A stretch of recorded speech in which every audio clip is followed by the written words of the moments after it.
तेरे पापा भी ना कभी फोन ही नहीं उठाते। चल। हाँ आई। विशु, अभी तक स्कूल यूनिफॉर्म नहीं पहनी? स्कूल नहीं जाना है क्या? क्या हुआ विशु? मम्मी, विशु पापा को मिस कर रहे हैं। पापा आ जाएंगे ना तो सब पहले जैसे ठीक हो जाएगा। लेकिन तेरे पापा को फुर्सत मिलेगी तब आएंगे ना। 1 साल हो गया, उन्होंने अपना चेहरा भी नहीं दिखाया। उन्हीं का फोन है, जा विशु को बुला।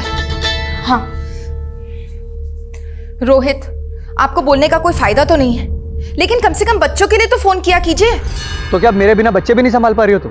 संभाल तो मैं बहुत कुछ रही, जॉब भी करने लगी हूँ अपने बच्चों के फ्यूचर के लिए। अरे तो छोड़ दो ना जॉब, खर्चे के लिए पैसे भेजता तो हूँ हर मंथ। पैसे ही सब कुछ होते हैं क्या रोहित? अगर ऐसे ही करना था तो मेरे साथ साथ बच्चों की जिंदगी क्यों? अरे यार वो वापस से शुरू मत करो, ये बताओ फोन क्यों किया था?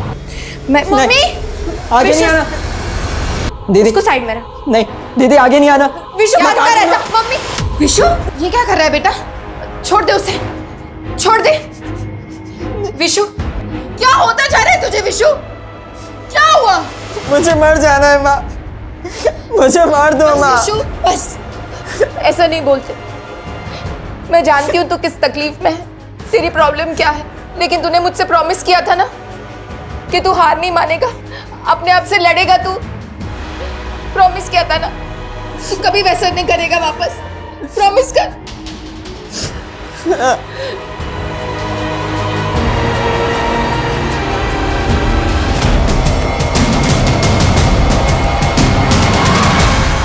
मालिक की मनमानी नहीं चलेगी, नहीं चलेगी, नहीं चलेगी। कोयल को इंसाफ दो, इंसाफ दो, इंसाफ दो।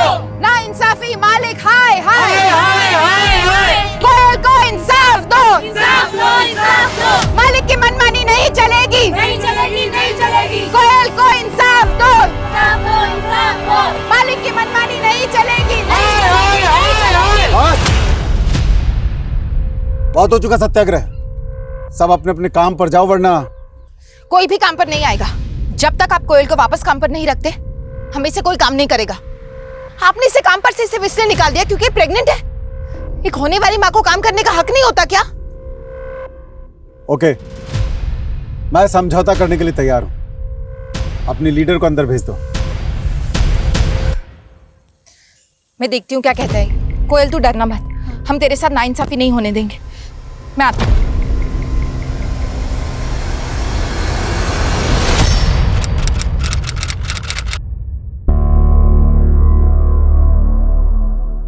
काफी टाइम हो गया यार, शीतल दीदी अभी तक नहीं आई।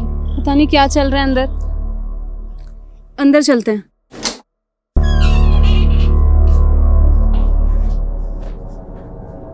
क्या है ये? शीतल दीदी कहाँ है? हाय शीतल दीदी।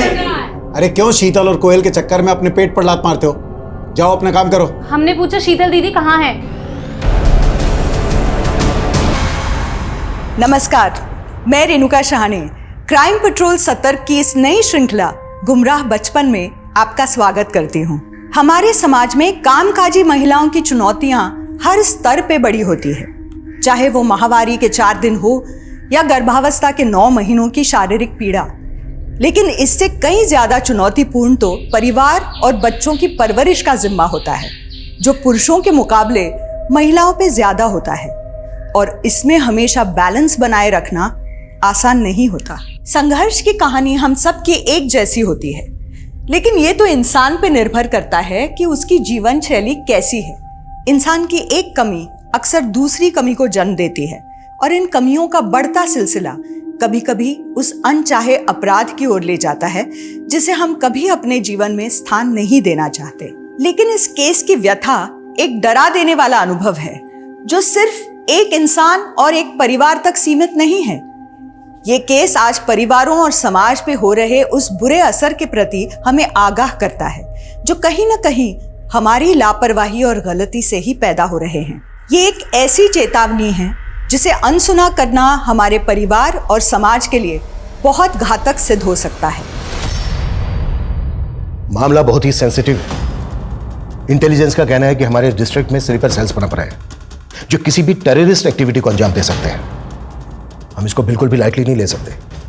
हमें करंट केसेस पे काम करने के साथ साथ हमारे एरिया में जितने भी होटल्स हैं, गेस्ट हाउस हैं, उनमें रुकने वालों की डिटेल्स डेली बेसिस पे वेरीफाई करनी होगी, और साथ ही पिछले 6 महीने में हमारे एरिया में जितने भी नए किराएदार आए हैं, शॉपकीपर्स आए हैं, या जो कोई भी संदिग्ध है, उनकी लिस्टिंग करनी होगी। ओके सर, हम ये सारी इंफॉर्मेशन गैदर करते हैं। और याद रहे, ये बात लीक नहीं होनी चाहिए कि इस दौरान हम इतनी एहतियात क्यों बरत रहे हैं। Clear sir. मूव।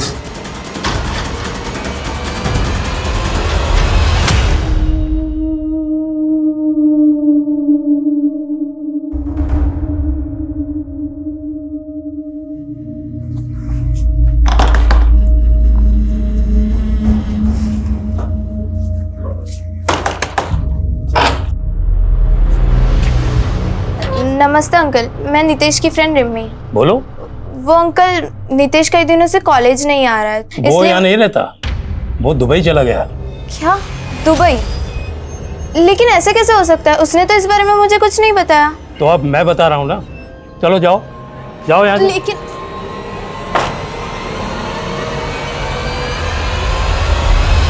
नितेश, तुम आजकल इतने चुप चुप क्यों रहते हो?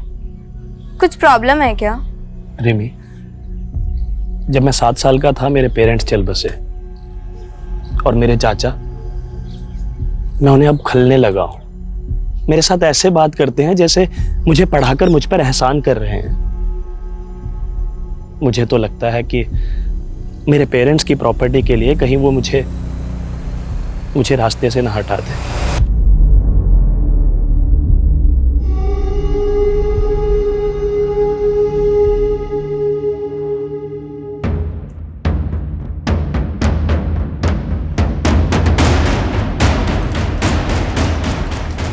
सर, ये वो वही घर है जहाँ पे वो लड़के 3 महीने से रह रहे हैं।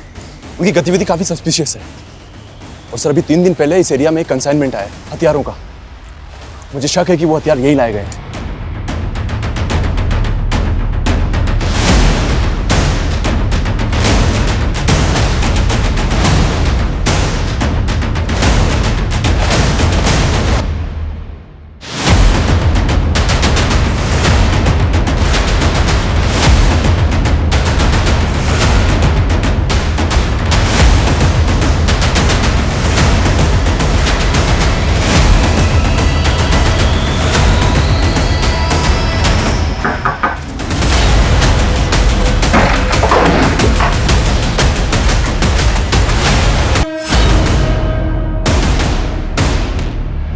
सर, अंदर कोई नहीं है। पूरे घर की तलाश लो, देखो कुछ और मिलता है क्या। Okay sir.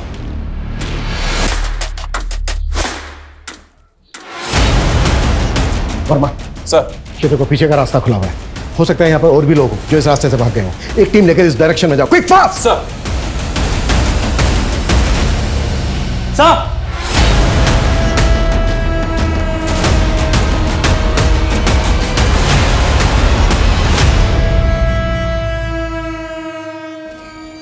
इतने हथियार,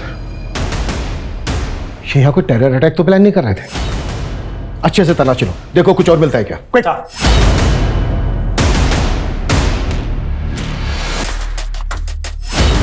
सर,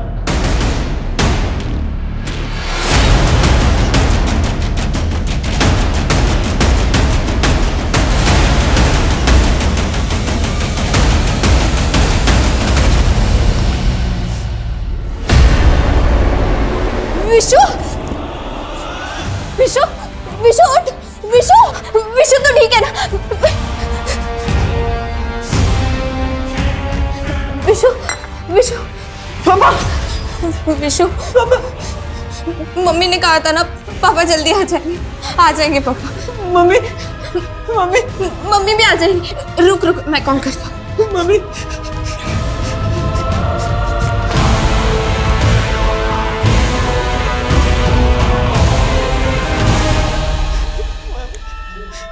हेलो, ये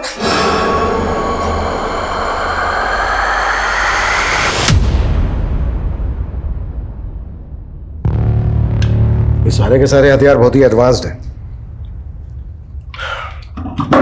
लगता है बॉर्डर पार से आए होंगे। सर, वो मरने वाले क्रिमिनल्स की पहचान नहीं हो पाई, और वो पीछे के दरवाजे से कौन भागा था ये भी पता नहीं चला। वो घर किसका था पता क्या? सर, वो एक एनआरआई का घर है जो सालों से बंद पड़ा था। शायद इसीलिए उन क्रिमिनल्स ने उसे अपना अड्डा बना लिया।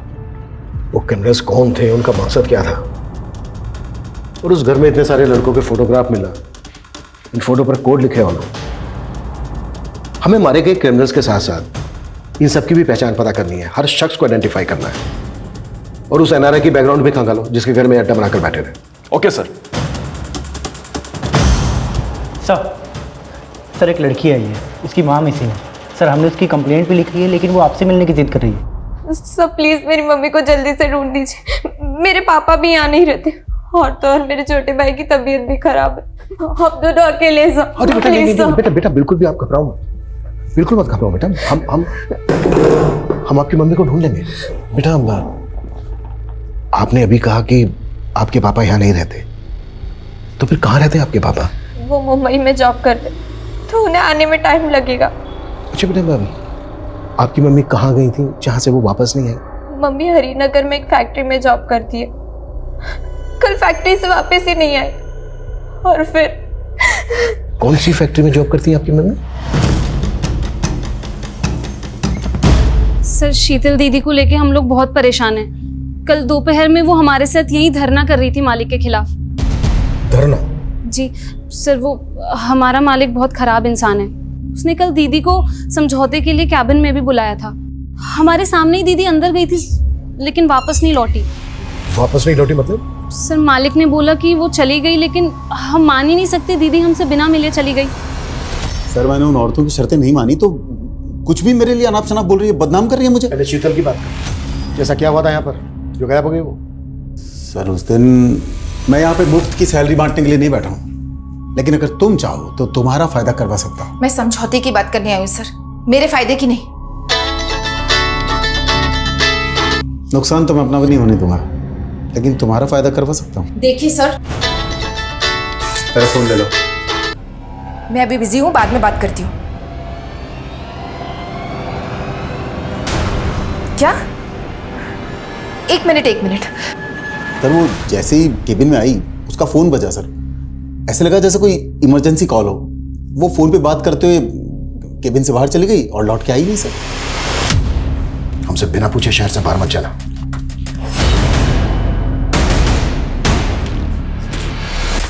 ये आदमी मुझे शक्ल से ही कमीना लग रहा है। इसके कारनामे पता करो और शीतल के कॉल रिकॉर्ड्स निकालो, चेक करो। जैसे कि ये बोल रहा है, शीतल को कोई कॉल आया था क्या जिस दरमियान वो यहाँ पर थी? और हाँ, शीतल के घर पे एक लेडी कांस्टेबल तैनात था। उसकी बेटी रिमी बोल रही थी कि वो और उसका भाई घर पे आ गए। Okay sir. विशु प्लीज खा ले, मम्मी आ जाएंगी। नहीं दीदी मुझे नहीं खाना। विशु प्लीज कुछ खा ले। मैंने खाना, मुझे नहीं खाना। विशु रुक प्लीज। विशु पापा बेटा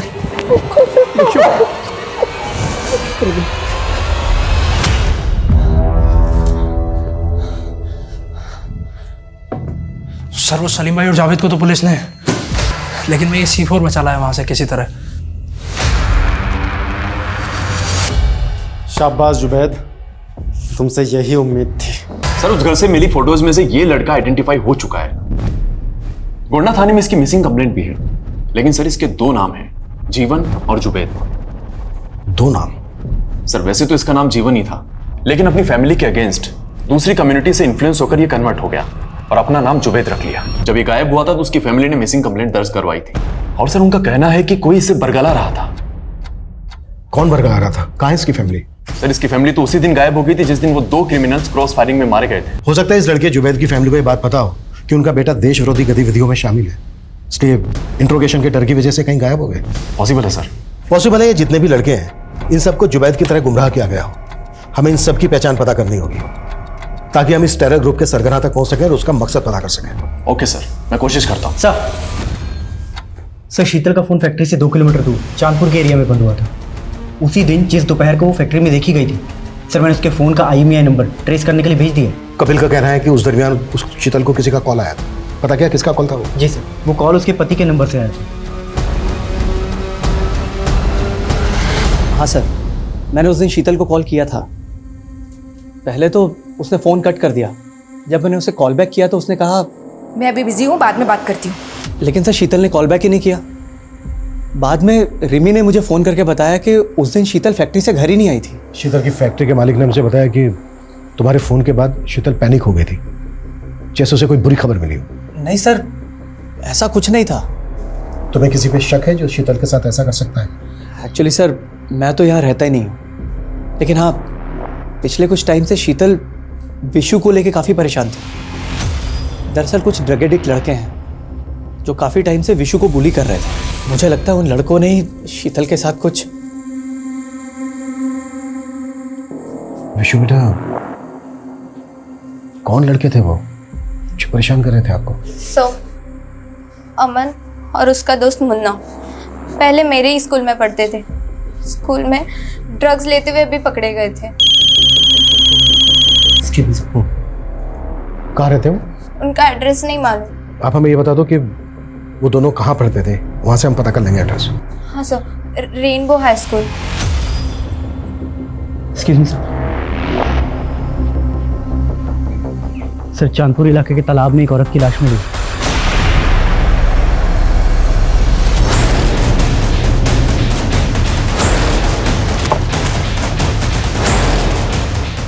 सर, लाश को पानी में तैरते देखकर गांव के लोगों ने फोन किया था।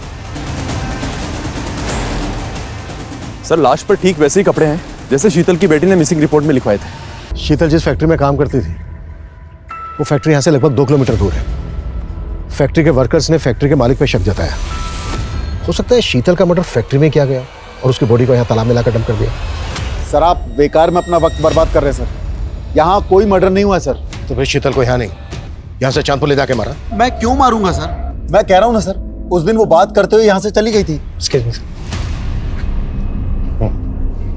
सर, इस जगह को देखकर ऐसा नहीं लगता कि यहाँ कोई मर्डर हुआ हो। अशफाक सुन यार, मैं तुझसे कब से बात कर रही हूँ और तू ये गेम खेल रहा है। अरे तेरे गेम के लिए तुझसे दोस्ती की है। अच्छा, तो अभी गेम ही तुझे नहीं मिलेगा। अरे सुन तो सुन, मैं तेरे गेम को ही नहीं तुझे भी लाइक करता हूँ। I love you. क्या? इतना चौक क्या रही है? आई हेट यू थोड़ी ना बोला तुझे। तेरी औकात नहीं है मुझे लव करने की, समझा? अपने अब्बू से जाके मांग ये गेम।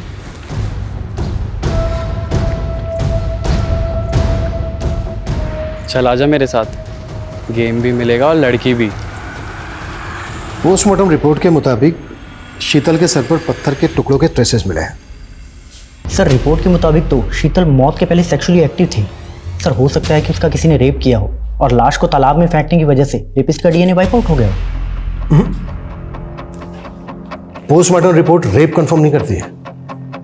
अगर शीतल सेक्सुअली एक्टिव थी तो डेफिनेटली अफेयर चल रहा था उसका किसी के साथ, क्योंकि पिछले 1 साल से उसका पति रोहित मुंबई में था। सर, शीतल के कॉल रिकॉर्ड्स में इस भगत बिष्ट नाम के आदमी का नंबर मिला है। और सर, जिस तरह से शीतल इसे फ्रीक्वेंटली कॉल किया करती थी, सर हो सकता है कि वो अफेयर इन दोनों के बीच में हो। भगत बिष्ट। अब्बू, वीडियो गेम कब दिला रहे हो? पहले परीक्षा में 75% देकर के पास हो जाओ, फिर उसके बाद में जो मांगोगे वो दिलवा देंगे। 75%? इतने तो मेरे बाप के भी नहीं आएंगे कभी। अरे क्या कर रहे हो? बच्चा है। अरे ऊँट जैसा बड़ा हो गया और बच्चा है। अरे बैल जैसी बुद्धि लेकर घूम रहा है। गेम चाहिए इसे, गेम चाहिए। गलती की मैंने, उसकी बात सुन लेनी चाहिए थी। वो मुझे गेम भी दे रहा था और लड़की भी। लड़की? कौन से गुल खिला रहा है तू? कौन भर रहा है तुझे? ये क्या बोल रहे हैं सर? शीतल का मर्डर हो गया? क्या रिश्ता था तुम्हारा शीतल के साथ? सर, वो मेरी कंपनी में सेल्स ट्रेडर थी और कुछ नहीं। पर शीतल तो हरिनगर के ग्राम सेवा गृह उद्योग में काम करती थी। हाँ सर, वो मेरी कंपनी के लिए पार्ट टाइम और जिस कंपनी की आप बात कर रहे हैं उसके लिए फुल टाइम काम करती थी। कैसा पार्ट टाइम जॉब? सर, मेरी कंपनी कॉस्मेटिक प्रोडक्ट्स बनाती है, तो वो ऑर्डर्स लेके आती थी और बदले में उसे कमीशन दे देता था। हाँ सर, मम्मी कॉस्मेटिक प्रोडक्ट्स भी सेल करती थी। कुछ सैंपल्स भी रखे हैं यहाँ, मैं लेकर आती हूँ। ये देखिए सर। बेटा, अभी आप अंदर जाओ, हमें आपके पापा से कुछ बात करनी है। रोहित, हमें पोस्टमार्टम रिपोर्ट से पता चला है कि शीतल सेक्सुअली एक्टिव थी। तुम तो यहाँ रह नहीं रहे थे पिछले 1 साल से, तो क्या शीतल का अफेयर चल रहा था किसी के साथ? ये कैसी बात कर रहे हैं आप सर? शीतल का अफेयर? सर, ये हो ही नहीं सकता। शायद किसी ने उसके साथ जबरदस्ती की होगी सर। सर, वो मुन्ना और अमन उन्होंने मेरे विशु को भी मोलेस्ट किया था सर। मैं आपसे कह रहा हूं, आप उन दोनों को पकड़ के अंदर कीजिए सर।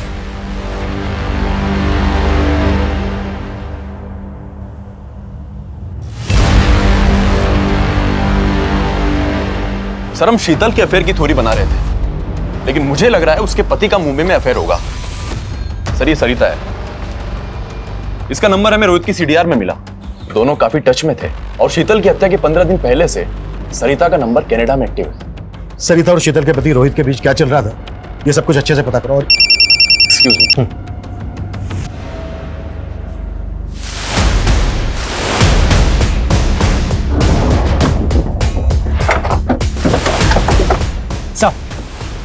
सर रागिनी ने इस लाश को यहाँ पे देखा था। सर ये उसी लड़के जुनैद की लाश है जिसकी फोटो हमें उन लड़कों की फोटोज में मिली थी। ब्लड सूखा हुआ है, लगता है इसका मर्डर काफी पहले हुआ है। हाँ शायद ये लड़का हमारे रडार में आ चुका था, इसी वजह से टेरर ग्रुप ने इसको मार दिया। इस टेरर ग्रुप को कौन रन कर रहा है, मकसद क्या है उनका, अभी तक हम ये भी पता नहीं लगा पाए। अच्छा, इस लड़के के अलावा जो बाकी लड़के थे जिनके फोटोग्राफ लेते हैं, उनकी पहचान पता करने के लिए क्या कर रहे हैं हम लोग? सर कोशिश तो जारी है। मुझे इस केस की कड़ी जल्द से जल्द जोड़नी है। Okay sir.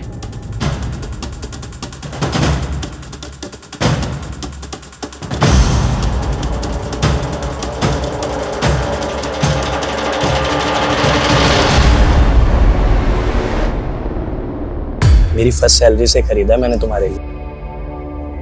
लेकिन नितेश, तुमने कहा था कि जॉब के साथ साथ तुम कॉलेज नहीं छोड़ोगे। रिमी वो तब होता अगर मुझे पार्ट टाइम जॉब मिलती, लेकिन इस जॉब में मुझे फुल टाइम देना पड़ता। Full time job?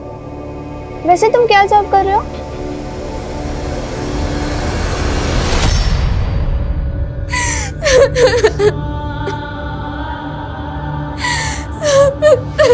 सर मैंने रोहित और सरिता के बारे में मुंबई से पता लगवाया है। सर वहाँ वो दोनों एक ही फ्लैट में रहते थे और वो भी लिव इन में। मैं शीतल को कोई धोखा नहीं दे रहा था सर, बल्कि शीतल और मैं तो एक दूसरे को डाइवोर्स नहीं, तूने सरिता के लिए शीतल को रास्ते से हटा दिया और फिर सरिता को भेज दिया कनाडा। वो भी इन्वॉल्व थी ना शीतल के मर्डर में? जी नहीं सर, सरिता को कनाडा में जॉब मिल गई थी इसलिए वो वहां चली गई। शीतल के मर्डर के वक्त तू भी मुंबई में नहीं था। सर मैं किसी जरूरी काम से दिल्ली गया हुआ था, और मेरा यकीन कीजिए सर, शीतल और मैं सच में एक दूसरे से डाइवोर्स लेना चाहते थे। मैं जानती हूँ हमारे बीच झगड़े होते हैं, लेकिन मैंने आज तक आपके साथ कभी बेवफाई नहीं की। हमेशा अपने रिश्ते को सुधारने की कोशिश की है, लेकिन आप है कि कभी... अब मैं तुम्हें इस रिश्ते से आजाद कर रहा हूं, डाइवोर्स दे दो मुझे। शीतल नहीं चाहती थी कि इसका असर हमारे बच्चों पे पड़े, इसलिए बिना डाइवोर्स के ही हम दोनों अलग हो गए। यही सच है सर। शीतल का सच तो उसी के साथ मर गया, लेकिन अब तू सच बोलेगा। एक सच बता, शीतल के साथ फोन पर क्या बात हुई थी तेरी? तूने जानबूझकर शीतल को बाहर बुलाया और मरवा दिया उसको। ये सच नहीं है सर, बल्कि सच तो यह है कि सरिता मुझे छोड़ के कनाडा चली गई, और अब मैं शीतल की जिंदगी में वापस आना चाहता था सर। ये दुख की बात है कि मैं शीतल को ये कह ही नहीं पाया। शीतल लंबे समय से अपनी शादीशुदा जिंदगी को सफल बनाने की कोशिश कर रही थी, लेकिन दो लोगों का रिश्ता कभी एक की कोशिश से नहीं सुधर सकता। क्या शीतल का गुनहगार उसका पति था, या शीतल के उस साहस को आघात पहुंचाया गया था जहां वो अपने बॉस कपिल के अन्याय के खिलाफ आवाज उठा रही थी, या ये उस कोशिश का दुखद परिणाम था जहां शीतल मुन्ना जैसे ड्रग पेडलर के खिलाफ खड़े होकर युवा पीढ़ी को ड्रग्स के अंधकार से दूर रखना चाहती थी। लेकिन इन एंगल्स के अलावा नितेश के गायब होने का रहस्य भी अभी तक अनसुलझा था। वहीं पुलिस ने एक टेरर ग्रुप के खिलाफ भी एक मुहिम छेड़ी हुई थी, और इसमें ऐसे कई खुलासे होने वाले थे जो चौंकाने वाले थे। सर जिन लड़कों की फोटोज में मिली है, उनमें से ये एक लड़का नितेश इसी इलाके में रहता है। शीतल की बेटी रिम्मी के साथ पढ़ता है, और शीतल के घर इसका काफी आना जाना भी था। हाँ सर, नितेश मेरा अच्छा दोस्त था। मैं काफ़ी दिनों से उसके बारे में पता करने की कोशिश कर रही थी, लेकिन कुछ पता नहीं चला। हमें शक है कि नितेश एक टेरर ग्रुप से जुड़ा था। नहीं सर, वो तो बोलता था कि उसे अपने चाचा से खतरा है। उसके चाचा ने उसके पेरेंट्स की सारी प्रॉपर्टी हथिया ली थी।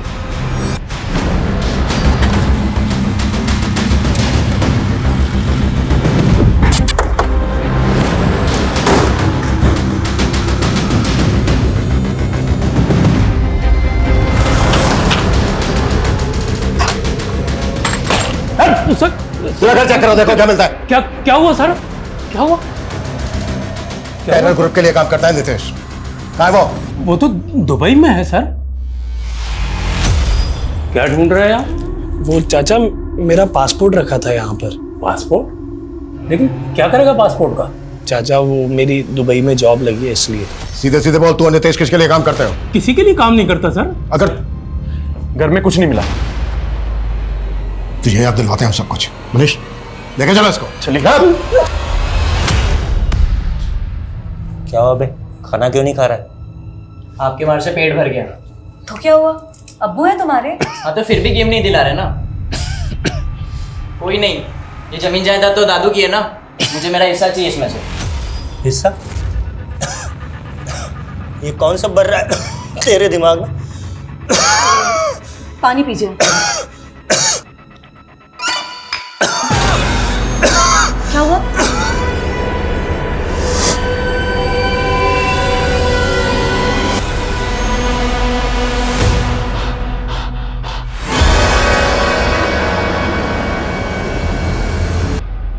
सर मानता हूँ विशु की मम्मी ने हम दोनों को अंदर करवाने की कोशिश की थी, पर हमने नहीं मारा उन्हें। वो तो हमारे पैसे नहीं दे रहा था, तो हम बस डरा रहे थे उसे सर। किस बात के पैसे? हमने सर उसे माल बेचा था। तो विशु ड्रग्स लेता था? मानता हूँ सर, हमने उसे ड्रग्स लेना भी सिखाया, पर उसकी मम्मी के साथ सर हमने कुछ नहीं किया सर। ये जब तक सच नहीं खुले ना, नहीं सर। विशु बेटा, आप ड्रग लेते थे? बोलो बेटा। सर विशु ने उस दिन के बाद से कभी ड्रग्स नहीं ली। विशु बेटा, ये तो बहुत अच्छी बात है, लेकिन बेटा अमन का पता नहीं चला है हमें अभी तक। आपको पता है कहाँ है अमन?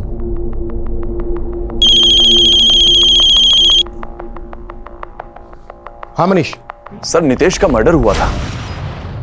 नितेश का मर्डर हुआ है? जी सर, करीब 1.5 महीने पहले मुजफ्फरनगर पुलिस को एक अनआइडेंटिफाइड लाश मिली थी। सर उस वक्त उस लाश की शिनाख्त नहीं हो पाई थी, तो उनको उसका अंतिम संस्कार करना पड़ा। लेकिन जब हमने नितेश का फोटो सर्कुलेट किया तो मुजफ्फरनगर पुलिस ने हमको ये अपडेट दी। हम नितेश को टेरर ग्रुप से जुड़ा हुआ मानकर चल रहे थे। पॉसिबल है जिस वजह से जुबैद का मर्डर हुआ उसी वजह से नितेश का भी मर्डर हुआ हो। लेकिन अब कई नए सवाल उठे थे। नितेश की हत्या किसने की? क्या नितेश का हत्यारा ही शीतल का हत्यारा हो सकता है? क्या ये दोनों अलग अलग मर्डर केस हैं और पुलिस इन दोनों केसेस को जोड़ के कोई गलती तो नहीं कर रही थी? सर साइबर सेल से एक इन्फॉर्मेशन आई है। हमने शीतल के मोबाइल के IMEI नंबर को ट्रेस पे डाला था। सर उसके उस फ़ोन में किसी दूसरे नंबर की सिम एक्टिव हुई है। किसके नाम पे रजिस्टर्ड है वो सिम? सर एक मोबाइल शॉप के ऑनर के नाम पे।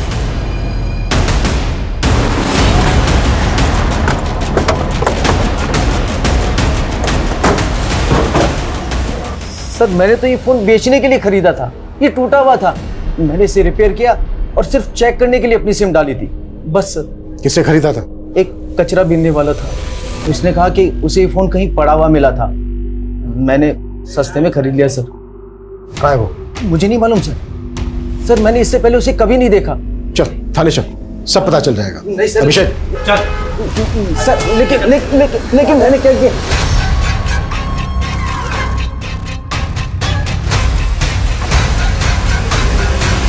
सर मोबाइल शॉप ऑनर ने रैक पिकर का ये स्केच बनवाया है। कहना मुश्किल है कि ये आदमी एग्जिस्ट भी करता है। वो शायद हमें घुमा रहा है। नितेश के चाचा के खिलाफ भी कुछ नहीं मिल रहा है। क्या शीतल का मर्डर केस वाकई में टेरर ग्रुप से कनेक्टेड हो सकता है? सर नितेश के केस में एक और बात बड़ी अटपटी है। नितेश का फोन ऑफ हुआ था सहारनपुर के जमुना मार्केट के आसपास और उसकी लाश मिली मुजफ्फरनगर में, जो यहाँ से काफी दूर है। अगर हम ये मान लें कि नितेश को मारने के बाद उसकी लाश को मुजफ्फरनगर में डंप किया गया और फोन बंद हुआ था उसका जमुना मार्केट में, मतलब हो सकता है नितेश का मर्डर जमुना मार्केट के आसपास ही हुआ हो। वर्मा, जमुना मार्केट के आसपास जितने भी सीसीटीवी है सब खंगालो, लीड वहीं से मिलेंगी। Okay sir. सर ये कॉस्मेटिक बिजनेस वाला भगत बिष्ट सर, ये अपना ऑफिस बंद करके पता नहीं कहाँ भाग गया। व्हाट? ज्योति नगर में अकेला रहता था और अब इसके घर पे भी ताला लगा हुआ। हम मान कर चले थे कि शीतल के साथ उसका अफेयर और वो बैकग्राउंड खंगालो इसके। बेटा तुम लोग सोच रहे थे कि तुम्हारे पापा मुंबई जॉब के लिए गए हैं, लेकिन मैं तुम लोगों से बहुत दूर चला गया था बेटा, अलग हो गया था। मैं मानता हूं मैं भटक गया था, लेकिन ये सच है कि बेटा मैं तुम लोगों के पास वापस आना चाहता था। काश कि मैं पहले वापस आ जाता तो ये सब कुछ होता ही नहीं। अपने पापा को माफ कर दो।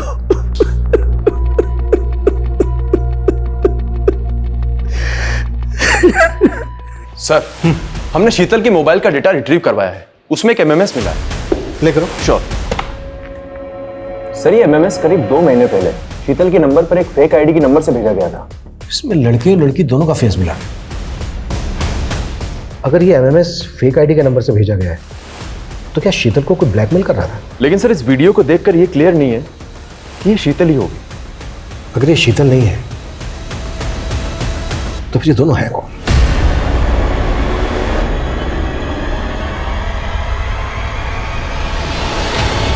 सर भगत का फोटो हमने हर जगह सर्कुलेट किया था। भोपाल से इसकी एक हिस्ट्री मिली। सर इसका असली नाम भगत नहीं अशफाक है।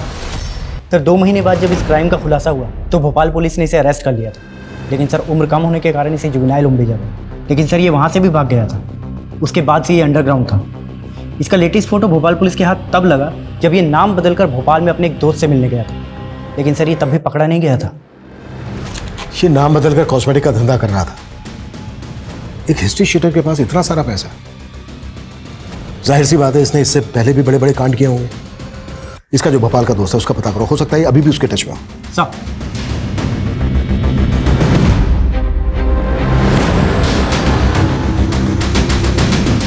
सर जमुना मार्केट की वाइन शॉप की फुटेज में नितेश शीतल के बेटे के साथ कैप्चर हुआ था और उसकी फोन की लास्ट लोकेशन भी यहीं की थी। विशु बेटा, जिस दिन तुम जमुना मार्केट में नितेश के साथ थे उसी दिन मर्डर हुआ उसका। किसने मारा उसको? मैंने कुछ नहीं किया सर। हाँ, लेकिन उसको मारा किसने? अच्छा ये बताओ कि तुम जमुना मार्केट से नितेश के साथ कहाँ गए थे? देखो तुम। सर मेरे बेटे ने कुछ नहीं किया है। लेकिन वो जानता है, बस बता नहीं रहा है। और हमें शक है कि वो नितेश के मर्डर में भी इन्वॉल्व है। सर मैं सच कह रहा हूँ, मेरे बेटे विशु ने किसी को नहीं मारा है। लेकिन हाँ, मैंने आपसे एक झूठ जरूर बोला था। सर उस दिन मेरी शीतल से बात हुई थी। क्या बात हुई थी? मैं अभी बिजी हूँ, बाद में बात करती हूँ। 1 मिनट शीतल, रिमी ने मुझे कॉल किया था। रो रो के बोल रही थी कि पापा आप वापस आ जाओ, मम्मी बहुत गंदी है। बात क्या है? क्या? एक मिनट। सर शीतल ने मुझे कुछ भी नहीं बताया, बोली खुद रिमी से बात करके बताएगी। बात क्या थी? लेकिन रिमी ने तो बताया होगा ना तुम्हें। सर मैंने रिमी से भी बहुत पूछा लेकिन उसने भी कुछ नहीं बताया। एक्चुअली यही कारण था कि मुझे आपसे झूठ बोलना पड़ा। सर मैं नहीं चाहता था कि आप लोग मेरी बेटी रिमी को परेशान करें। सर अशफाक और भगत के भोपाल वाले दोस्त का एक घर वहां भी है। इस एरिया में एनआरआई का घर है।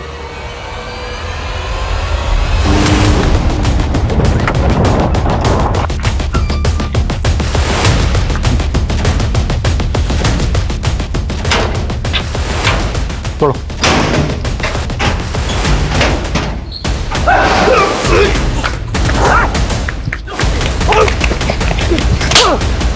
मैंने अपने माँ बाप को नहीं निकला, मेरे बाप ने मुझे निकला है। ऊंट, गधा, बैल बुद्धि। अरे बच्चे के पढ़ाई में नंबर कम आते थे तो क्या एक वीडियो गेम नहीं दिला सकता था? तूने सिर्फ एक खिलौने के लिए अपने माँ बाप को मार डाला? नहीं, कहानी इतनी छोटी भी नहीं थी। देखा, अपने पापा से गेम मांग के तुझे क्या मिला? बोल रहा हूँ ना मैं, चल मेरे साथ। गेम लड़की क्या है, तू जो मांगेगा सब कुछ मिलेगा। वो बागी मुझे अपनी गैंग में शामिल करना चाहता था। वो बोला कि कौन से माँ बाप अपने बच्चे को इस तरह से पीटते हैं। बाल सुधार गृह से भी वो बागी मुझे भगा कर ले गया। 18 साल की उम्र में मुझे तमंचा थमा दिया। उसी तमंचे से मैंने एक सुनार का सर खोला और अपनी गैंग के साथ मिलकर सारा सोना लूट लिया था। बड़ा हुआ तो सरगना बन गया उनका। जिस तरह उस बागी ने तुझे गुमराह किया था, तू भी बच्चों को गुमराह करने लगा। और वो एनआरआई का खाली घर देख के अड्डा बना लिया वहां पे अपना। हाँ, और जब आप लोगों ने वहां रेड मारी तो जुबैद सारा माल बचा करके मेरे पास आ गया, लेकिन मुझे शक था कि कहीं आप लोगों ने उसे देख लिया होगा, तो बस मैंने उसे भी खत्म कर दिया। हथियार कहाँ से आते थे, किसको सप्लाई होते थे? ये हथियार हिंदुस्तान के बाहर से आते थे और हिंदुस्तान के हर एक कोने में सप्लाई होते थे। सप्लाई में बच्चे सेफ होते हैं क्योंकि उन पर कोई शक नहीं करता है, तो बस मैंने उन्हीं का इस्तेमाल किया। उन्हीं बच्चों से तो उनका नाम छीन लेता, कोडवर्ड देता उनको। शीतल भी इन्वॉल्व थी इसमें? नहीं, मैंने अपने काले धंधे छुपाने के लिए कॉस्मेटिक का धंधा शुरू किया। शीतल तो वहां ट्रेडर बनकर आई थी और अपना दिल मुझे गिरवी दे बैठी। बस मैं शीतल में अपने बचपन की गर्लफ्रेंड गुड़िया काक्स ढूंढता रहा। नितेश कैसे आया तेरे ग्रुप में? वो तो जरूरत का मारा था बेचारा। जब शीतल ने मुझे उसकी जॉब के लिए कहा तो मैंने उसे दुबई जाने का लालच दिया। बस फिर क्या था, वो मेरे सारे काले धंधे करने लगा और मैं शीतल के साथ मजे करने लगा। भगत, हम शायद गलत कर रहे हैं।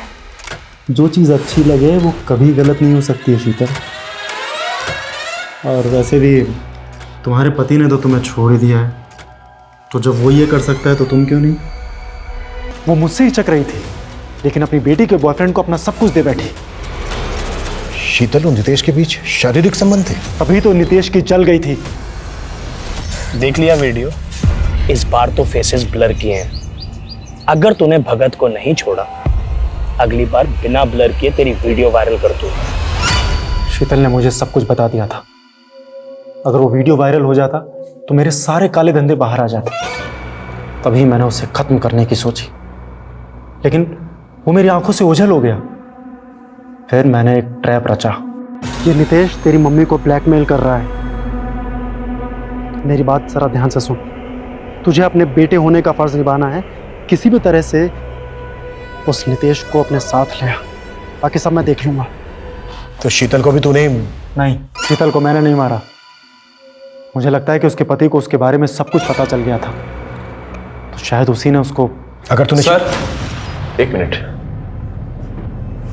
सर, शीतल की फोन की मैसेज हिस्ट्री मैंने रिट्रीव की। ये देखिए सर, रिमी और शीतल के बीच हत्या वाले दिन ये सारे मैसेजेस पास ऑन हुए थे।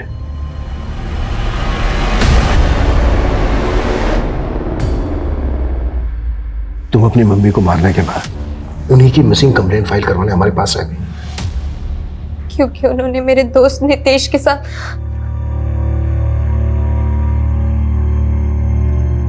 मम्मी, मम्मी,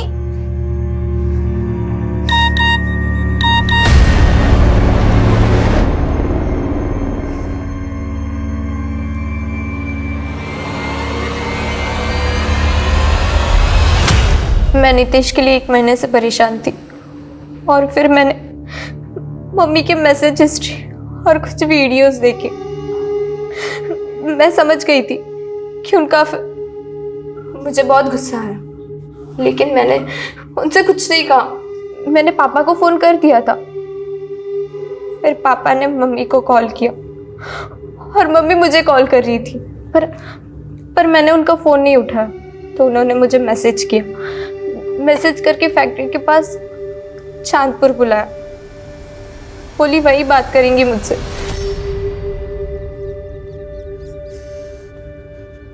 क्या है बेटा, मैं बहुत बुरी हूँ, खुद की नजरों में गिर चुकी हूँ, मुझे माफ कर दो। नाटक बंद करो आप। मुझे बस इतना बता दो, नितेश कहाँ है? नितेश? मुझे नहीं पता। क्यों? मार दिया ना उसको। बच्चों को सही परवरिश देना शायद दुनिया का सबसे कठिन काम है। खुशहाल परिवार की परिभाषा स्वस्थ और सफल बच्चों के बिना कभी पूरी हो ही नहीं सकती, और फैमिली डिस्फंक्शनल हो तो वहां बच्चों के भटकने की संभावना कहीं ज्यादा होती है। शीतल और उसके पति से भी यही चूक हुई। अपनी फिजिकल और इमोशनल नीड्स को पूरा करने की उनकी मृग तृष्णा उन्हें तो ले डूबी ही, पर उनके बच्चे भी अपराध के अंधकूप में खो गए। एक सजग माता पिता को हर पल ये ध्यान रखना पड़ता है उनके बच्चे किसके संग उठते बैठते हैं, वो क्या देखते पढ़ते हैं, सोशल मीडिया पे उनकी गतिविधि, उनके डिजिटल फुटप्रिंट्स क्या हैं। अगर आप माता पिता हैं तो सोचिए, जितना वक्त आप अपने बच्चों को दे रहे हैं, क्या वो पर्याप्त हैं? क्या वो सही राह पे हैं? क्योंकि parenting is a 24 hour job ये दुनिया का सबसे अहम और जिम्मेदारी भरा काम है। ये पार्ट टाइम जॉब तो हो ही नहीं सकता। तो अब मैं रेणुका शाहने आपसे विदा लेती हूँ। कल फिर मिलेंगे ऐसी एक कहानी के साथ जो रखेगी आपको सतर्क और जिंदगी को सुरक्षित। तब तक अपना और अपने परिवार का ख्याल रखिए और देखते रहिए क्राइम पेट्रोल सतर्क। जय हिंद।